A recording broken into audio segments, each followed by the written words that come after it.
Hey, welcome back to another Grandpa's Crypto video. In this video, we're back at it. We're making a video about the US Treasury, or OFAC, actually banning Americans from using Tornado Cash. So I actually recently posted a video about this on the main channel, about what Tornado Cash is, what this sanctions list is, and what it means moving forward. So I highly recommend watching that video if you haven't already, but we're going to go through this news article and get a TLDR. So, the US Treasury recently added the Tornado Cash website and a list of smart contracts to its specially designated nationals list, also known as the SDN list, effectively banning American citizens from using it. In an announcement on the 8th of August, the US Department of Treasury's OFAC office, Office of Foreign Asset Control, banned cryptocurrency mixer Tornado Cash.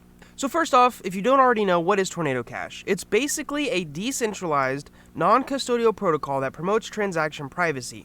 Now that's a really fancy way of saying that it is simply a way of removing the transaction history from a specific token or coin. Now normally when your employer pays you via Ethereum, anyone can find your address and see exactly how much your employer paid you. Not only that, it doesn't have to be your employer. It can be your neighbor, your mom, someone wanting to sue you. It can be anyone in the world can see how much money you have and where you've gotten it from. Tornado Cash is a tool. It's just a tool to help you reduce that amount of information that's out there. Now, as I said earlier, it's a crypto mixer, so it basically mixes up your funds with a bunch of other people's funds to help hide some of these transactions. Well, some of these other people that are hiding their transactions are scammers and hackers and people trying to money launder. That is why OFAC banned it. But this sets a really big precedence because the OFAC has never actually banned a tool or a thing before.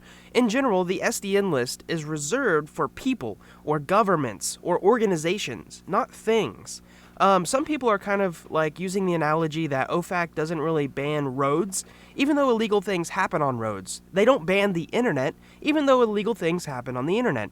And they're making the argument that OFAC should not have banned or sanctioned Tornado Cash, even though illegal things happen on Tornado Cash. We can scroll down here and we can see, according to a specific report, Tornado Cash has been used to launder over $7 billion of cryptocurrencies since its inception in 2019, including the $600+ million Ronin network attack and the almost $100 million Harmony Bridge attack. This is what they're kind of picking apart as why it should be sanctioned. It should also be noted that there's a ton of these other mixers out there, and other ways to hide your crypto. They're just going after the large ones. In the video I made about on the main channel, I talked about what were called second-order consequences, because in fact, just sanctioning this doesn't mean that people will stop using it, but it does create second-order consequences that will cause people to use it less. For example, USDC, which is a stablecoin, has the ability to freeze their USDC in certain accounts, and they actually did that with 44 Tornado Cash addresses that were also sanctioned. I believe we can click on this link here,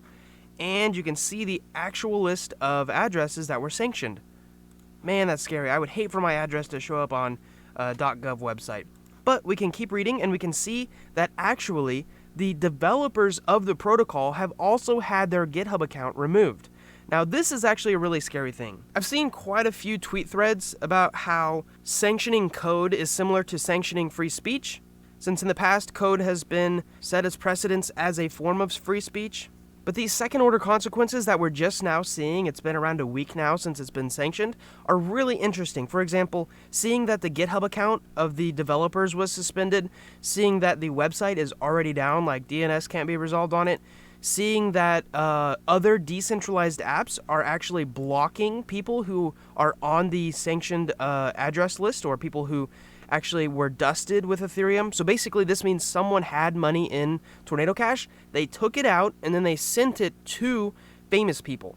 In the case of Ethereum, sometimes we just know whose accounts are whose, which this is another like big thing of privacy, and you can just send that sanctioned cash to these famous people. And you can see here Justin Sun, who I believe is the founder of Tron, actually received some dusted Ethereum. It was a small amount, like under $200, and boom, he is actually blocked from using Aave.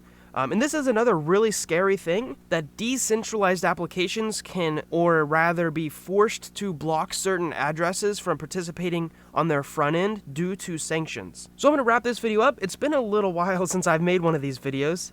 If you are subscribed to the channel and this is how you found the video, let me know below. Or if you found this video because maybe you got it through an email or something, let me know also. I would love to know how to grow this channel. And I would love to know your thoughts or maybe any predictions on how this will affect Ethereum moving forward. Thanks for watching. I'll see you in another video.